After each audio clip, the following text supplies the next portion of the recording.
우리가 이제 오늘 함께 살펴볼 본문은요, 지난 2장 1절에서부터 이제 이어져 온 내용으로서 하나님과 상관없던 이방인이 어떻게 그리스도인이 될 수 있었는가에 대한 이야기입니다.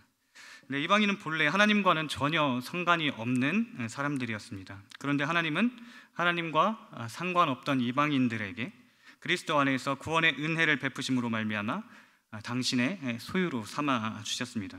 이렇게 하나님의 은혜로 구원을 입은 이방인들은 그리스도 안에서 하나님과 가까워지게 됨으로써 본래 소망이 없던 자들에서 소망을 소유한 자들이 되었습니다. 네, 이런 상황 속에서 오늘 본문의 내용은요, 하나님과 멀리 있던 이방인이 어떻게 그리스도인이 될 수 있었는가에 대해서 다루고 있는데요, 그 이유는 바로 그들에게 임한 평화 때문이었습니다. 성경에서 평화 혹은 화평 하면 떠오르는 익숙한 단어가 하나 있을 텐데요, 바로 샬롬이라는 단어입니다. 이 평화 혹은 화평을 가리키는 샬롬은요, 분쟁이 없는 상태를 의미합니다. 그런데 이 상태는 단순히 전쟁의 부재만을 뜻하는 것이 아니라 이 단어가 동사의 형태로 쓰여졌을 때에는 샬렘으로 이제 쓰여지게 되는데요, 이 단어의 뜻은 완전하다, 무결하다, 조화롭다, 완성되다, 끝마치다 라는 의미를 갖습니다. 네, 그렇다면 이렇게 완전하고 또 무결하고 조화롭고 완성됨을 뜻하는 그 샬롬을 우리에게 풍성히 주시는 분은 누구실까요? 그분은 바로 우리의 하나님이십니다. 그래서 샬롬은 대부분이 하나님께서 임재하셨을 때에 나타나게 되는데요, 모든 것에 충만하신 하나님이 임재하셨기 때문에 모든 것이 충만하고 완벽하고 조화를 이루는 상태가 바로 평화, 곧 샬롬의 상태입니다. 그러므로 이 샬롬의 근원이 되시는 분은 당연히 하나님이시고, 무엇보다 샬롬은 하나님께서 은혜로 주시는 선물입니다. 이렇게 평화를 뜻하는 샬롬이라는 단어가 신약 성경에 와서는 에이레네라는 말로 이제 사용되어지는데요, 원래 이 에이레네라는 말은요, 결합하다라는 말에서 파생된 단어입니다. 그래서 이 에이레네는 평화 혹은 번영, 안식이라는 뜻도 가지고 있지만 하나됨, 그리고 다시 하나됨이라는 의미도 함께 가지고 있습니다. 그래서 이 에이레네라는 완전하다, 에이레네를 완전하다, 완성하다라는 뜻을 가진 그 샬롬과 함께 살펴보면 이 에이레네는 평화가 완성된 상태를 의미하는 것입니다. 네, 우리가 흔히 평화로움을 이야기할 때에 그 평화로움은 국가 혹은 서로 간의 분쟁과 다툼이 없고 화합을 이룬 상태를 떠올리게 될 것입니다. 그런데 우리가 생각할 때에 이 평화는 서로 간의 힘의 균형이 완벽하게 이루어졌을 때에 나타나게 될 것으로 생각하지만, 사실 평화는요, 어느 한쪽이 강력한 힘을 지니게 될 때에 나타나게 되는 것입니다. 왜냐하면 힘의 균형을 이루고 있을 경우에는 그 힘의 균형을 무너뜨리기 위해서 다툼이 일어나기 때문입니다. 그런데 어느 한쪽이 너무나도 강력한 힘을 가졌다면 다른 한쪽은 싸울 엄두조차 내지 못하는 것입니다. 그래서 평화는 이렇게 완벽한 힘, 강력한 힘이 어느 한쪽에 주어졌을 때 나타나게 되는 것입니다. 또한 평화는요, 완벽한 관계 안에서도 나타나게 되는데, 서로가 서로를 완전히 신뢰하여 연합을 이루게 되었을 때에 그 안에서는 진정한 평화가 또 오게 되는 것입니다. 이처럼 평화는 강력한 힘과 더불어 완전한 관계 안에서 나타나게 되는데요, 오늘 우리가 함께 나눌 본문에서는 이렇게 강력한 힘을 통해서 완전한 관계를 이루기 위해서 평화가 필요한 두 집단이 등장하게 됩니다. 그 두 집단이 바로 유대인과 이방인입니다. 근데 그렇다면 하나님께서는 이렇게 유대인과 이방인, 그리고 더 나아가서는 온 땅의 화평을 위해서 어떤 평화, 곧 샬롬을 주셨을까요? 그것은 바로 평화의 왕이신 예수 그리스도를 보내신 것입니다. 그래서 평화의 왕이신 예수 그리스도가 임하는 곳에는 언제나 그곳에는 진정한 평화가 임하게 되는 것입니다. 그래서 오늘 우리는요, 말씀을 통해서 하나님께서 보내신 가장 완벽한 샬롬이신 그 예수 그리스도께서 임재하게 되었을 때에 유대인과 이방인에게 어떤 현상이 나타나게 되었는지를 말씀을 통해서 함께 살펴보고 마무리하려고 합니다. 네, 그중 첫째는요, 예수 그리스도께서 임하셨을 때에 원수가 되었던 그 원수였던 관계가 허물어지게 된다라는 것입니다. 네, 이에 대해서 우리 오늘 본문 14절로 15절의 말씀을 함께 읽어보도록 하겠습니다. 시작. 그는 우리의 화평이신지라 둘로 하나를 만드사 원수된 것 곧 중간에 막힌 담을 자기 육체로 허시고 법조문으로 된 계명의 율법을 폐하셨으니 이는 이 둘로 자기 안에서 한 세 사람을 지어 화평하게 하시고. 아멘. 오늘 본문에서는 샬롬이신 예수 그리스도께서 임하게 되었을 때에 원수였던 관계가 두 가지 사건을 통해서 무너지게 되었다라고 나타내고 있는데요. 첫째는 서로를 가로막고 있던 담이 무너진 것이고, 둘째는 율법이 폐하여진 것입니다. 이렇게 원수였던 관계가 무너지게 된 이 두 가지 사건은요, 공통점을 지니고 있는데요. 그것은 바로 이 두 사건 모두 예수 그리스도의 육체를 통해서 이루어졌다라는 것입니다. 네, 그렇다면 우리가 먼저 첫 번째로 살펴볼 것은 담이 무너졌다라는 것은 어떤 의미일까요? 네, 이것은 궁극적으로 바라봤을 때에 영적인 서로를 가로막고 있던 그 영적인 담이 무너진 것을 의미하는 것입니다. 네, 그런데 이제 많은 주석가들에 의하면 실제적으로 담벼락이 존재하였는데, 그래서 먼저 이제 유대인들만 접근할 수 있는 예루살렘 성전 내부의 뜰과 또 이제 이방인들도 접근할 수 있었던 바깥 뜰에는 그 사이를 가로막고 있던 약 1.5m의 담벼락이 존재했다라고 하는데요. 또 유세푸스에 의하면 이 담벼락의 높이는 3m 정도라고까지 합니다. 그런데 이제 우리가 살펴보려고 하고 있는 것은 또 살펴보려고 하고 사도 바울이 의미하고 있는 것은 우리 눈에 보여지는 담은 아닐 것입니다. 왜냐하면 그 보이는 담은 그 담이 허물어진다라고 할지라도요, 서로를 적대시하는 그 영적인 반목은 끝나지 아니할 것이기 때문입니다. 그래서 예수 그리스도께서 무너뜨린 담은 그럼 우리에게 보여지는 그런 실제적으로 보여지는 그런 담이 아니라 본질적인 죄를 통해 나타나는 미움과 시기에서 비롯된 영적인 담일 것입니다. 네, 이어서 두 번째로 율법을 폐하신 것인데요. 네, 간단히 말해서 유대인들에게 있어서 율법은요, 하나님이 특별한 자들에게만 주신 것으로서 그들은 율법을 받았을 때에 자신들이 특별한 존재다라고 여겼을 것입니다. 그래서 유대인들은요, 율법을 준수하는 자신들이 거룩한 백성이다라는 그 우월 의식과 함께 또 선택받은 선민이라는 그 선민 의식도 함께 가지고 있었습니다. 그래서 이들은요, 율법과 전혀 관계가 없고 또 율법을 지키지도 아니하는 그 이방인들을 배척하게 된 것이죠. 그런데 예수 그리스도께서 자신의 육체를 통해서 이 율법을 무효화하신 것입니다. 하지만 우리가 오해하지 말아야 할 것은 예수 그리스도께서 폐하신 것은 십계명과 같은 도덕법이나 또 율법에 담겨있는 하나님의 뜻 자체를 폐한 것이 아니십니다. 예수 그리스도께서 폐하신 것은 할례와 음시법 등과 같이 차별을 만들어내는, 서로 담을 만들어내는 그 관습적인 법들을 폐하신 것입니다.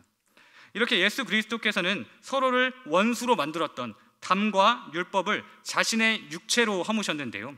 그렇다면 예수 그리스도께서 담을 허무시고 율법을 폐하신 그 육체의 방식은 무엇이었을까요? 그것이 바로 예수 그리스도께서 자신의 육체를 찢으신 십자가의 사건입니다. 예수 그리스도께서는 십자가 상에서 자신의 육체를 찢으시면서 새로운 길을 열어주셨는데요. 예수 그리스도께서 이렇게 자신의 육체를 찢으시면서 열어놓으신 새로운 길은요, 서로를 적대시하던 이방인들과 유대인들이 하나가 될 수 있는 그 평화를 가져다 주었습니다. 그런 샬롬의 은혜가 지금 저와 여러분들에게도 함께 임하고 있는 것입니다. 네, 그렇다면 다음으로 평화이신 예수 그리스도께서 임했을 때에 나타나는 현상 두 번째는 무엇일까요? 네, 그것은 바로 예수 그리스도를 통해서 새로운 인류가 창조되었다라는 것입니다. 이에 대해서 우리 15절의 말씀부터 17절의 말씀 함께 읽어보도록 하겠습니다. 시작. 법조문으로 된 계명의 율법을 폐하셨으니 이는 이 둘로 자기 안에서 한 세 사람을 지어 화평하게 하시고 또 십자가로 이 둘을 한 몸으로 하나님과 화목하게 하려 하심이라. 원수된 것을 십자가로 소멸하시고 또 오셔서 먼데 있는 너희에게 평안을 전하시고 가까운 데 있는 자들에게 평안을 전하셨으니. 아멘. 네, 우리가 여기서 먼저 주목해 보아야 할 것은요, 예수님께서 자기 안에서 한 세 사람을 지으셨다라는 말씀입니다. 여기서 지으셨다라는 말은 창조하다라는 말인데요. 그래서 이것을 이것은 무엇을 의미하냐면 예수님께서 자기 안에서 새로운 사람을 창조하셨다라는 것입니다. 그렇다면 예수님께서 새로운 사람을 창조하셨다라는 말은 또 어떤 의미를 지니고 있는 것일까요? 네, 이 새로운 사람이란 먼저 유대인과 이방인들과는 구별된 존재입니다. 그러나 이 새 사람은 새로운 인종이 탄생했음을 말하는 것은 아닙니다. 이 새 사람은요, 아담에게서 시작되어 내려온 옛 사람, 즉 죄를 유전받은 사람과는 대비되는 사람입니다. 그래서 이 새 사람은 제2의 아담이 되시는 예수님을 통해서 그 자신에게 유전되었던 그 죄를 버리고 새롭게 창조된 사람으로서요, 아담이 옛 인류의 시작이 되었던 것처럼 그리스도 안에서 새롭게 창조된 사람은요, 새 사람은요 또한 새로운 인류의 시작이 되는 것입니다. 이와 같이 그리스도 안에서 새롭게 창조된 인류는 유대인도 아니고 이방인도 아닙니다. 그래서 새 인류는 유대인이 결코 자신의 지식으로는 생각할 수 없었던 인류, 곧 이방인과 유대인 모두를 포함한 새로운 인류이고, 아담이 아니라 새 아담, 곧 그리스도를 따르는 인류입니다. 네, 그렇다면 이렇게 그리스도 안에서 새롭게 창조된 인류를 부르는 그 이름은 무엇일까요? 그 이름이 바로 그리스도인입니다. 네, 그렇다면 그리스도인들은, 이렇게 새롭게 창조된 인류, 그리스도인은 또 어떤 사람들일까요? 이에 대해서 우리 에베소서 4장 3절로 4절의 말씀을 함께 읽어보도록 하겠습니다. 시작. 평안에 매는 줄로 성령이 하나 되게 하신 것을 힘써 지키라. 몸이 하나요 성령도 한 분이시니 이와 같이 너희가 부르심의 한 소망 안에서 부르심을 받았느니라. 아멘. 네, 여기서 평안은 무엇입니까? 바로 에이레네, 샬롬이죠. 그러니까 성령께서 샬롬의 끈, 곧 그리스도로 유대인들과 이방인들을 하나로 묶으셨다라는 것입니다. 이렇게 성령의 능력을 통해 샬롬을 통하여서 하나의 끈으로 묶여진 새로운 인류가 바로 그리스도인이며 또 그 그리스도인이 모인 교회입니다. 이 교회는 바로 그리스도의 몸이 되는 것이죠. 네, 그렇다면 다음으로 예수님께서는 또 이제 어떤 방식을 통해 새로운 인류의 창조를 이루셨을까요? 네, 그것은 바로 십자가와 복음으로 이루셨습니다. 네, 먼저 십자가입니다. 16절에 의하면 예수님께서 샬롬으로 오신 가장 중요한 이유가 무엇인가에 대해서 밝혀주고 있는데요, 그것은 바로 하나님과의 화목입니다. 그런데 우리가 16절을 자세히 살펴보면요, 예수님께서 십자가로 이루신 그 화목은요, 이중적인 효력이 있음을 우리가 알 수 있는데요, 먼저는 적대적이었던 이방인과 유대인을 한 몸으로 화해시키는 역할을 하는 것으로서 이것은 수평적인 관계에 대한 회복을 의미합니다. 네, 두 번째는 원수된 것을 소멸시키는 것인데요, 이것은 이제 한 몸이 된 유대인과 이방인을 다시 하나님과 화해시키는 역할을 한다라는 것입니다. 그래서 이제 이것은 하나님을 향한 수직적 관계에 대한 회복을 의미하는 것이죠. 네, 먼저 이제 십자가의 효력에 대해서는 이미 우리가 예수님께서 육체, 곧 십자가로 담과 율법을 소멸하신 것으로 함께 살펴보았습니다. 네, 그렇다면 두 번째 효력인 하나님과 원수된 것을 소멸시키는 역할은 무엇을 가리키는 것일까요? 네, 이것은 우리와 하나님과의 관계적 회복이 이루어졌다라는 것을 알려주고 있는 것입니다. 그렇다면 우리가 하나님과 원수가 된 이유는 무엇일까요? 그것은 우리가 너무나 잘 알고 있다시피 우리가 가진 죄입니다. 네, 종교개혁자 칼빈은요, 죄는 하나님과 우리 사이에 있는 적대감의 원인이며 그것이 폐지될 때까지는 우리가 결코 하나님의 호의 가운데 있을 수 없다라고 지적하였습니다. 이처럼 우리의 상태는 죄로 인해서 하나님과의 관계가 적대적인 상태인데요, 그런데 중요한 것은 무엇이냐면 우리는 이미 범죄하였고 이미 죄인이기 때문에 우리의 모든 행실은 하나님의 진노만을 유발할 뿐 하나님의 기쁨이 되지 못한다라는 것입니다. 네, 그렇다는 것은요, 우리 스스로는 이제 하나님과의 관계를 회복할 수 있는 능력이 없다라는 것이죠. 그래서 죄로 인하여 하나님께 대하여 아무것도 행할 수 없는 이 절망적인 상황에서 하나님과의 적대감을 없애고 또 관계를 회복하기 위해서 필요한 것이 바로 외부로부터 주어지는 중재이고 화목인 것입니다. 네, 그렇다면 그 외부로부터 화목은 또 어떻게 이루어지게 되는 것일까요? 이에 대해서 우리 신약성경 골로새서 1장 20절의 말씀 함께 읽어보도록 하겠습니다. 시작. 그의 십자가의 피로 화평을 이루사 만물 곧 땅에 있는 것이나 하늘에 있는 것이 그로 말미암아 자기와 화목하게 되기를 기뻐하심이라. 아멘. 우리와 하나님과의 관계의 회복을 위해서 주어진 화목은 바로 샬롬, 곧 평화의 왕이신 예수 그리스도의 십자가 사건입니다.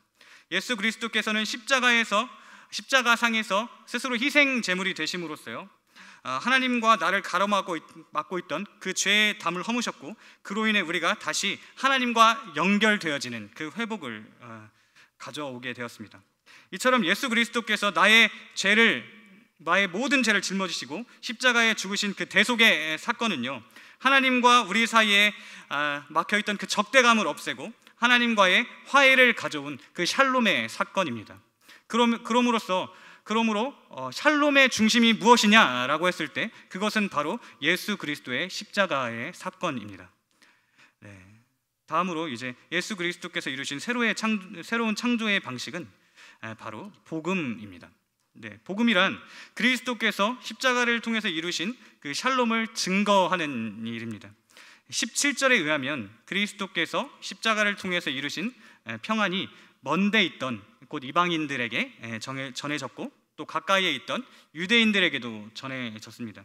이렇게 예수 그리스도께서 십자가로 이루신 그 샬롬은요, 복음을 통해서 그들 모두에게 전달되었고, 또 그 전달된 복음으로 인해서 에베소서 3장 6절의 말씀처럼 이방인과 유대인 모두를 하나님의 상속자가 될 수 있도록 하나로 묶어 넣었습니다.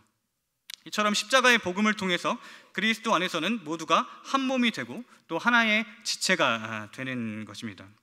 그래서 우리가 복음을 받아들이게 되었을 때에 우리는 그 성령의 능력으로 말미암아 믿음이 발생되고, 그 발생된 믿음으로 말미암아 하나님의 자녀가 되는, 그리고 한 몸이 되는 그런 은혜를 누리게 되는 것입니다. 네, 마지막으로 평화이신 예수 그리스도께서 임하셨을 때에 나타나게 되는 현상 세 번째에 대해서 살펴보려고 하는데요, 그 세 번째는 바로 우리 모두가 하나님 아버지께 나아갈 수 있게 되었다라는 것입니다. 이에 대해서 우리 18절의 말씀을 또 함께 읽어보도록 하겠습니다. 시작. 이는 그로 말미암아 우리 둘이 한 성령 안에서 아버지께 나아감을 얻게 하려 하심이라. 아멘. 샬롬이신 그리스도의 복음을 우리가 전달받게 되고, 하나님과의 관계가 회복된 사람이 누릴 수 있는 가장 큰 축복은 바로 하나님 아버지께 나아갈 수 있게 되었다라는 것입니다. 그런데 여기서 중요한 것은요, 우리는 여기서 이제 중요한 교리적 진술을 하나 이제 발견할 수 있는 것인데요, 그것은 바로 하나님께 나아가기 위한 과정이 여기에 소개되어져 있다라는 것입니다. 죄인된 우리가 사실 구원을 통해서 궁극적으로 만나야 하는 대상은 바로 하나님 아버지이십니다. 네, 왜냐하면 모든 것이 충만하시고 완벽하신 하나님 품 안에 있을 때에 그 죄인이 완전한 샬롬에 거할 수 있게 되기 때문입니다. 그래서 나 같은 죄인 한 사람이 하나님을 만나기 위해서는요, 그 과정이 반드시 필요한데, 그것은 먼저 우리가 샬롬이신 예수 그리스도를 붙잡아야 하는 것입니다. 그런데 그것은 나의 능력으로 되지 아니하기 때문에 나로 인해서 예수 그리스도를 붙들 수 있도록 능력을 주시는 분이 계셔야 하는 것입니다. 그분이 바로 누구시죠? 바로 우리의 성령님이십니다. 그래서 18절의 증언이 우리에게 알려주고 있는 바는요, 나 같은 죄인이 하나님을 만나기 위해서는 만나기 위해 나아가는 그 모든 일은요, 사실 나의 밖에서 이루어지는 것이다 라는 것입니다. 그리스도께서 십자가를 통해서 샬롬을 이루신 사건, 그리고 그 샬롬으로 인도하시는 그 성령님의 능력이 죄인을 하나님께로 인도하는 그 결과를 가져오게 되는 것입니다. 그래서 이 모든 것은 나의 능력 밖에서 이루어진 사건입니다. 네, 그렇다면 이 말은 무엇이겠습니까? 나 같은 죄인이 하나님을 만나는 일이 외부적인 사건, 곧 내가 손쓸 수 없는 상태에서 나타나는 은혜다라는 것입니다. 그러니 우리 각자가 예수 그리스도를 붙잡고 하나님을 만나는 구원을 경험하고 살고 있다라는 것은요, 나 또한 그 삼위일체 하나님, 그 하나님께서 아버지께서 계획하시고 예수 그리스도께서 이루시고 성령께서 우리에게 그 예수 그리스도의 구속을 적용해주는 그 사건이 우리 마음 가운데에 이제 들어오게 되고, 우리가 그 마음 가운데 들어온 그 구원을 경험하며 살고 있다라는 것입니다. 그렇다는 것은 무엇이죠? 나 또한 그 삼위 하나님의 은혜, 그 구원의 은혜를 입었다라는 것이죠. 그러니 우리가 이 은혜를 기억하며 날마다 그리스도를 붙잡고 하나님께 담대함으로 나아갈 수 있기를 간절히 원합니다. 네, 우리가 살아가는 이 시대의 교회의 강단에는요, 십자가로 샬롬을 이루신 그리스도의 복음이 계속해서 사라져가는 안타까운 상황에 놓여져 있습니다. 이미 일부의 설교자들은요, 복음을 전하는 대신에 성도의 마음에 평안이 주어지는 것이 샬롬이라고 속이면서 감성적인 말로 거짓된 위로를 전하는 데만 급급해하고 있는 것을 또 우리는 보게 되는 것입니다. 그런데 이것은 우리가 반드시 알아야 될 것은요, 이러한 행동은 성도를 기만하는 일이고 또 하나님을 기만하는 일이다라는 것입니다. 그래서 우리는 이런 거짓된 샬롬을 전하는 거짓된 목회자와 그 입에서 나오는 거짓된 복음을 피해야 하는 것입니다. 그렇다면 샬롬이 전달되는 진정한 복음이란 무엇일까요? 그것은 바로 나에게 얼마나 샬롬이 필요한지, 내가 얼마나 샬롬이 필요한 존재를 알려주는 것입니다. 근데 우리 각자는 나의 죄 때문에 샬롬을 잃어버리고 하나님과의 관계가 깨진 상태입니다. 그래서 하나님께 나아갈 수 없는 그런 존재인 것이죠. 그래서 복음은요, 단순히 우리의 마음의 평안을 가져다 주는 것이 아니라 오히려 자신의 죄로 인해서 내가 얼마나 비참하고 얼마나 초라한 존재를 인식하게 만드는 데부터 시작하게 되는 것입니다. 이처럼 복음은요, 죄로 인해서 내가 본질상 진노의 자녀이고 하나님의 진노를 유발할 수밖에 없는 그런 저주스러운 존재라는 것을 먼저 깨닫게 해주는 것입니다. 그래서 그렇게 내가 본질상 진노의 자녀고 하나님의 진노를 유발하는 그런 사람이다라는 것부터 시작되는 이 복음은요, 그래서 진노를 유발하는 이 본질적인 죄인에게 필요한 것이 바로 십자가로 샬롬을 이루신 그 예수 그리스도임을 우리에게 알려주는 것이 바로 복음의 말씀인 것이죠. 그래서 복음에는요, 반드시 복음을 듣는 자로 하여금 내가 지금 샬롬이 반드시 필요한 존재이구나, 내가 지금 샬롬이 반드시 필요한 죄인이구나 라는 것을 일깨워 주어야 하는 것입니다. 이렇게 내가 샬롬이 반드시 필요한 죄인임을 깨닫고 예수 그리스도의 희생으로 말미암아 샬롬이 나에게 은혜로 주어졌다라는 사실을 우리가 믿음으로 받아들이게 될 때에 그 죄인은 마음뿐만 아니라 모든 영역이, 전체의 영역이 그 샬롬, 그 평안을 경험하게 되며 하나님의 자녀로 다시 태어나게 되는 놀라운 역사가 나타나게 되는 것입니다. 이것이 복음의 능력이고 복음의 역사인 것입니다. 네, 사랑하는 여러분, 샬롬의 중심은요, 바로 예수 그리스도의 십자가입니다. 우리는 스스로 하나님께 한 발자국도 나아갈 수 없는 죄인이지만 예수 그리스도께서 주시는 샬롬을 통해 하나님과 화목하게 되었고 하나님께 나아갈 수 있게 되었습니다. 이렇게 그리스도를 통해 참 평안의 은혜를 입은 사람들이 모인 곳이 바로 교회입니다. 그렇다면 교회의 역할은 무엇일까요? 그것은 예수님께서 말씀하신 대로 화평케 하는 역할, 곧 복음을 통해 샬롬을 끼치는 것입니다. 이처럼 교회의 사명은요, 샬롬을 끼치는 역할, 곧 복음을 증거하는 역할을 감당하는 것입니다. 그러므로 예수 그리스도의 샬롬으로 그리스도 안에서 한 몸으로 새롭게 창조함을 받은 우리 사랑하는 봉동중앙교회 성도 여러분, 우리가 이 샬롬을 전하는 역할, 곧 복음을 통해 화평케 하는 역할을 교회 안에서나 또 내가 위치한 어느 곳에서든지 잘 감당할 수 있기를 간절히 원합니다. 이렇게 우리가 우리 주변에 샬롬이 필요한 자들에게 샬롬을 전하는 복음 전달자의 역할을 잘 감당함으로써 나로 인해 샬롬을 전달받은 모두가 하나님께 나아가며 하나님 품 안에서 완전한 샬롬을 경험할 수 있는 그 구원의 역사가 나타날 수 있기를 예수 그리스도의 이름으로 간절히 소망합니다. 우리 함께 찬양하며 나아가겠습니다.